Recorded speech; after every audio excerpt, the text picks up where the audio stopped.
I'm Shruti Ghosh. I am the dance teacher at the Swami Vivekananda Cultural Center in Astana. Tonight I will present Kathak dance. Kathak is a North Indian classical dance form which means narrating a story.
This journey will continue for the next 4 days until 31st of January 2009, and every day we would be having a cultural action. So please return with your friends and families and enjoy this unique presentation by our cultural team. Thank you.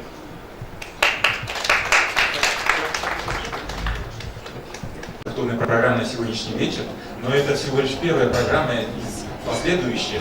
В течение еще 3 дней будет продолжаться культурная программа. Пожалуйста, зовите ваших друзей, знакомых. Каждый вечер также будут выступать наши культурные программы. Хорошего вечера.